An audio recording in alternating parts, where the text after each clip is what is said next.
400,000 rubles fine for videos criticizing the authorities and the war. The First Eastern District Military Court fined TikTok blogger Alexei Navalny, known as Petya Benzobakov. In May 2022, after a search and interrogation, he was released. True, they took away the equipment. In September, the blogger was sent to a pretrial detention center for 2 months, and then they changed the measure of restraint to house arrest. Now a fine that will not be easy to pay. Old accounts are blocked. New ones are not allowed to open. I'm on some lists. I have restrictions. Banks refuse to help. Can't even get a payroll card. I didn't expect a fine. For the last week before the verdict, I was preparing not to return home again. Alexander Navalny, blogger, in a comment to the Telegram channel Sota Vision.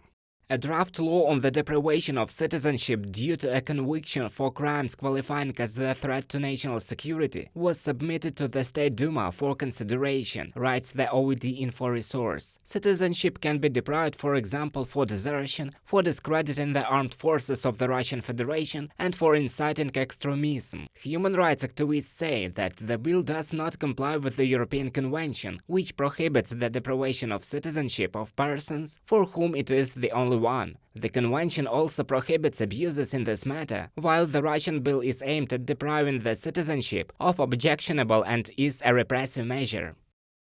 Right now in Russia there are such active rumors that all these laws that the State Duma is adopting to increase the punishment for refusing to mobilize and all sorts of other punishments, they are preparing to start a new big wave of mobilization in the fall. And of course, in such a situation it is necessary to weed out any weeds they think. But we must not forget that often the special services themselves create these so-called crimes.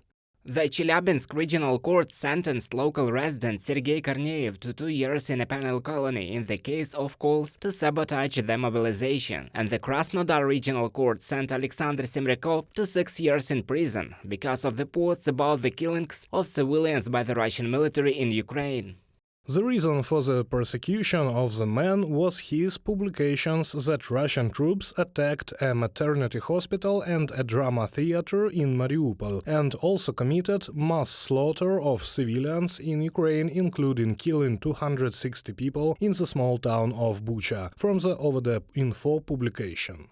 A former military psychologist who told how he was tortured by the security forces was charged under article on terrorism. Timofey Rudenko was repeatedly detained on trumped-up charges of hooliganism. His mother, in a comment to OVD Info, suggested that the persecution was related to her son's anti-war statements on social networks. Earlier, the former serviceman said that on May 7, 2022, they came to him with a search and took him to the Novokosino police department. They handcuffed my hands and legs, tied a towel over my face so that I could barely breathe. They poured water on my head, all over my body, so that everything got wet. And they poked stun guns in different places, starting from the head and all over the body, and between the legs. According to the man, in this way he was forced to sign a sincere confession in the planning of the May 9th attacks,